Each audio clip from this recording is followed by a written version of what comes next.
Villagers are useless. At least that's what I thought until I built this massive trading hall castle in survival Minecraft.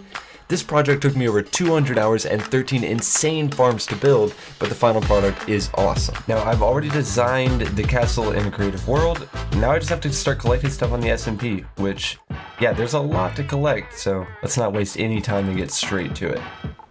So I was recently trying to design my own super smelter. You can see here in the testing world, I went through like so many different attempts. It was not working out for me, but then finally, I put together this thing, which is probably incredibly inefficient, but it does exactly what I want it to. So let's have a look at the material list. Yeah, none of this stuff should really be a problem. This looks pretty simple to me. I'll just collect this stuff up and then we can start building it.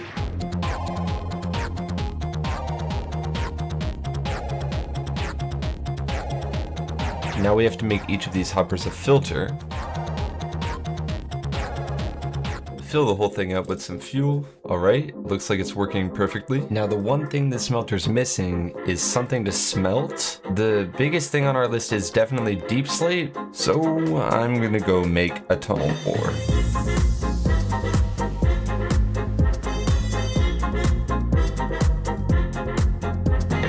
We still need a lot more of the deep slate variants like bricks and tiles, but for now, I'm gonna smelt these up to cross off the actual deep slate blocks.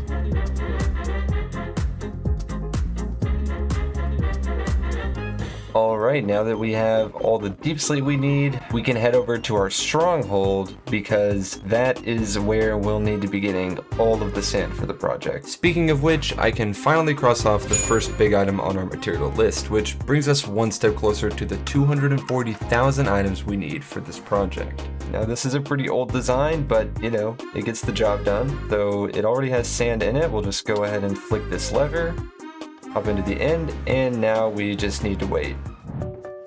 Alright, so that is the last bit of sand. All of these shulkers are completely full, and I'm actually surprised it did not even take that long to get this, so. Alright, let's bring these back. And now we just need to smelt every single one of these into glass. So again, we just have to dump them in this chest. Looking good. We press this button and the machine starts. And then we hope that I built this correctly and we don't lose like 8 shulker boxes of sand. That would suck pretty bad.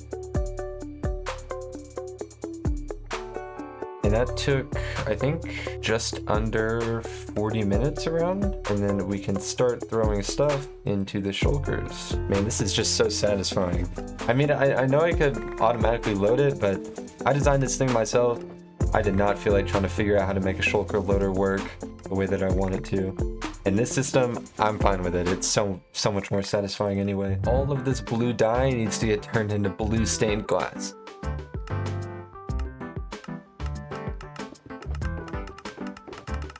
Alright, that's all the glass. Now this is actually the biggest item on our list, so this is super huge. Now because I just smelted all the glass that I'll need, I'll just go ahead and make the other colors as well. We can get some poppies from our iron farm.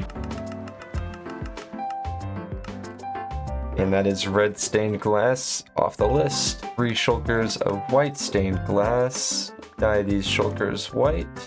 And that is white stained glass. Now we need white stained glass panes, blue glass, but the next thing we need to make is cyan dye, and I don't have any green dye. Well, okay, I have 3, but that's not enough. So yeah, I'm gonna have to build a cactus farm right now. Let's go. Oh god, I have to light this up.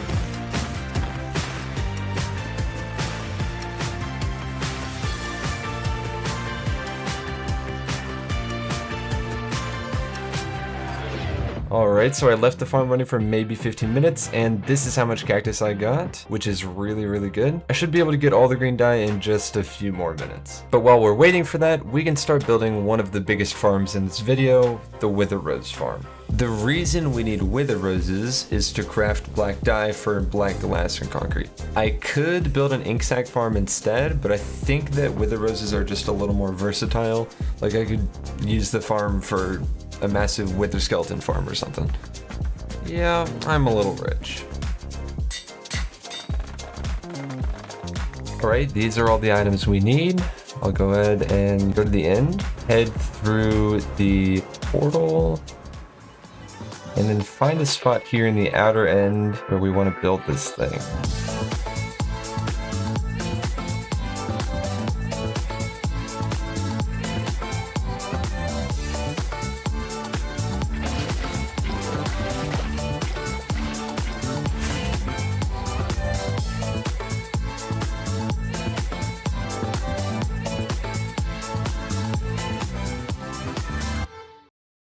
Alright, I'm back from about 20-25 minutes maybe? Probably 20. Oh my god! Wait, that's insane! That's way more than we'll need for like a month or a year. Like, this is insane. Alright, so I got the green glass, the black glass, which means we can cross not only one, but 2 items off our list, making tough the next item we need to collect. Now, I planned on creating a redstone quarry in a future video, meaning I'll have to collect all of the tuff for this project by hand. Let's go.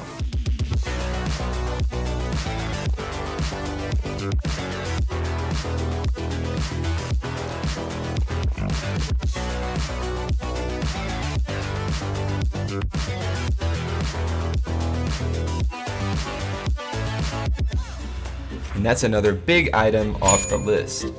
Now I know what you're thinking. Oh, ZMax, the next item is gold. But see, that's where you're wrong. We need such an absurd amount of nether quartz, and I mean a ridiculous amount, that this ended up being one of the most painful experiences of the entire project. Dude, your line was, I have to build a barter farm for quartz and obsidian. Oh, sorry.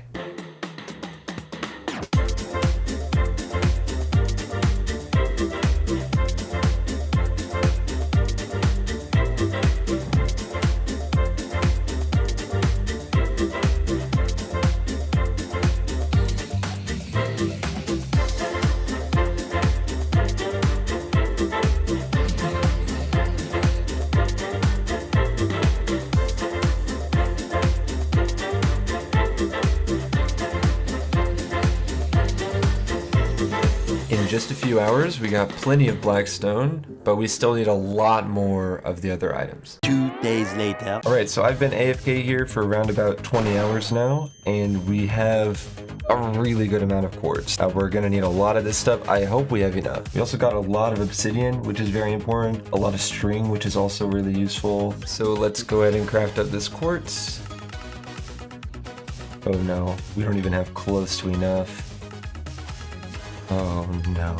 We didn't even fill up 2 jokers. So here's the thing. I could AFK here for 100 more hours, or go mine it by hand. But you know what that sounds like? A problem for future ZMax, because I'm skipping to the next item on the list, Terracotta. Now I added together all the dyed and glazed terracotta, so I can go ahead and grab all of it at once.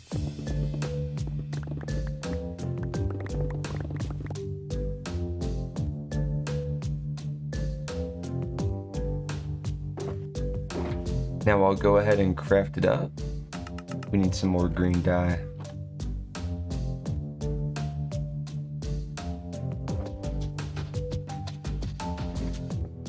Alright, that is green terracotta, pink terracotta, lime terracotta, magenta terracotta, lots of this one, light blue terracotta, red terracotta, green glazed terracotta. You get the point. We can definitely cross terracotta off the list and move on to the next item, dark oak. I'm using a dark oak tree farm by Big Booty 17. Yes, that's his real name. That produces 53,000 logs per hour. I have all the items we need for the build, so let's not waste any time and get straight into it.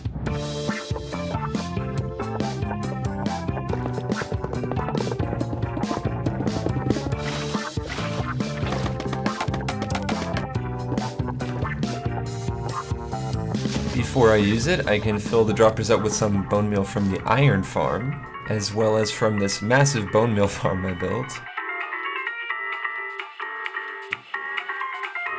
Then I can go grab some dark oak saplings and test this farm out. Let's go.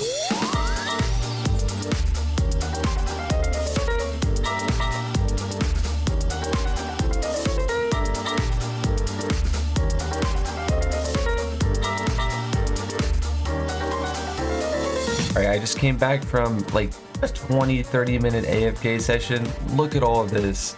This is ridiculous. I don't know if I've ever actually seen a farm working like this. This is insane. But yeah, let's get this all into shulkers and go craft the items we need. Oh man, I need an entire shulker of stripped logs.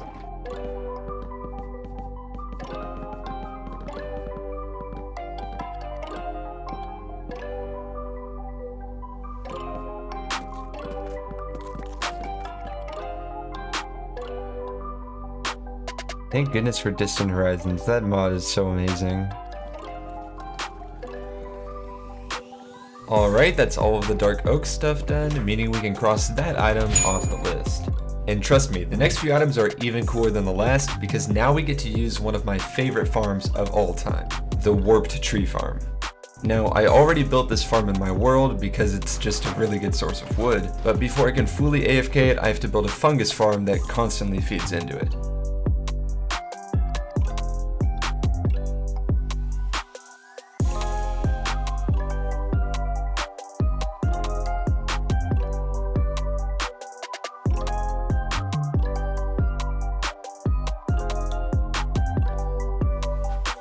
Okay, I ran out of mushrooms. We come down here. Nice, that's really nice. You guessed it, we need more stripped wood.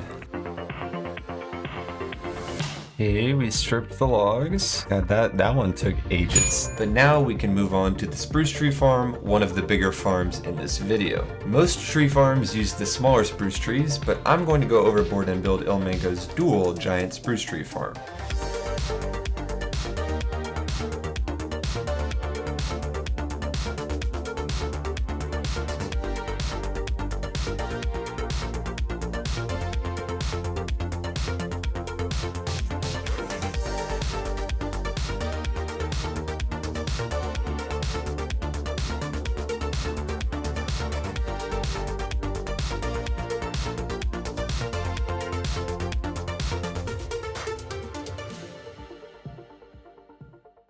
We got a decent amount of wood, kind of insane, because I ran it for like maybe 15 minutes. Actually, probably more like 8 minutes. So, I mean, yeah, that's wild. Right, here are all the spruce things we need. I'm actually gonna go get a jungle log real quick so I can grow this cocoa bean.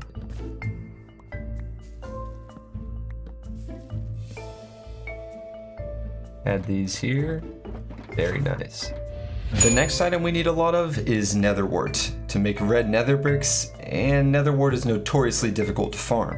That's why I took it into my own hands to design a nether wart farm unlike any other I've seen before.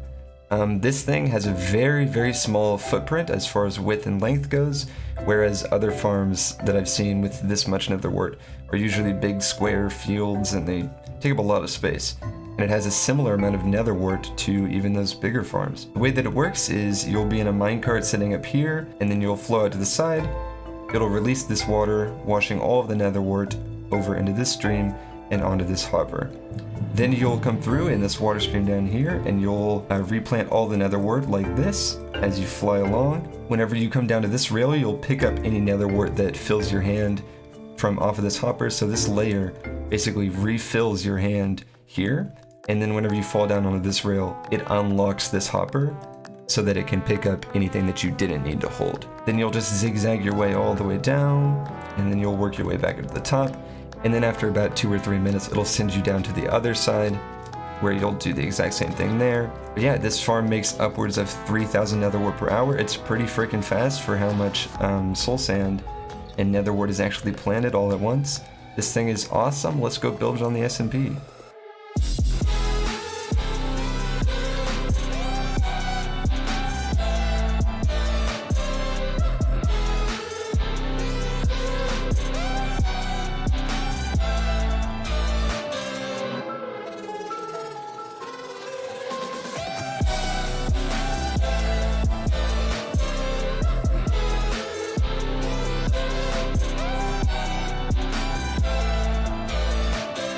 I'm actually super proud of this nether wart farm because it's both fast and it looks cool. But anyway, we're on to the very last item on the material list, raw gold. There's not really a farm for this one because it only comes from ores, so I'm going to head back over to the mesa to collect all of it. Let's go.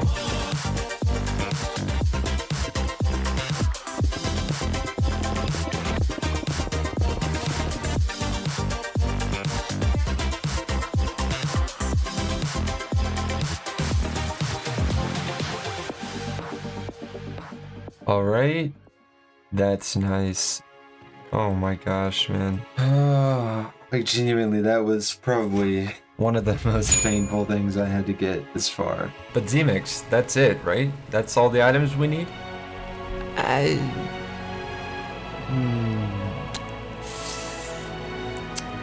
No. What?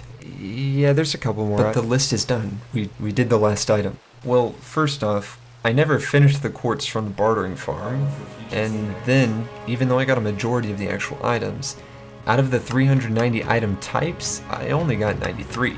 Well then, you should probably get those done, because we're 16 minutes into this video and we haven't even started building the actual villager castle.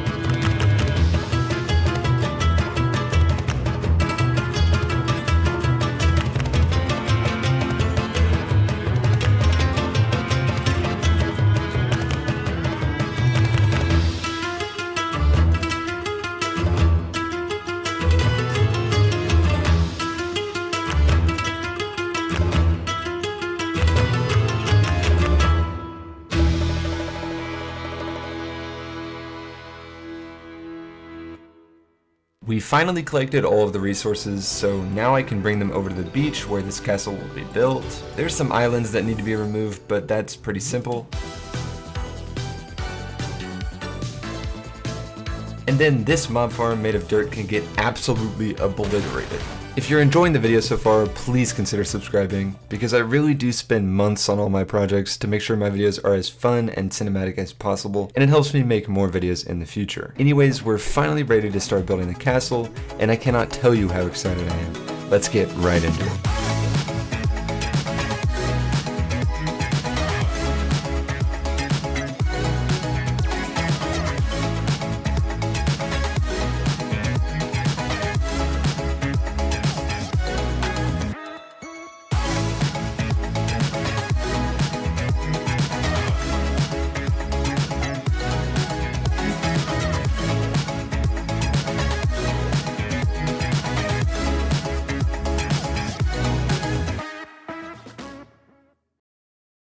Obviously it's a villager castle, so we need to put some villagers in here.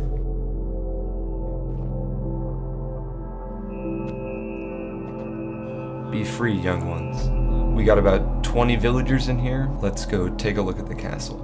I am so happy with how this thing turned out. I can't even explain. This is the coolest build I've ever created in Minecraft. I don't know, it's just so awesome. I want to show you guys around the interior a little bit. One of my favorite things that I did with this castle was the lighting, because I wanted there to be a lot of natural light, so there's like a bunch of hidden, sort of invisible skylights using the carpets. And I just missed it, but I put lighting underneath the floor that turns on at night, and the way that it looks is really, really smooth. I'll show you guys.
Well, thank you guys so much for watching. I hope you enjoyed, and I'll see you in the next one. Bye.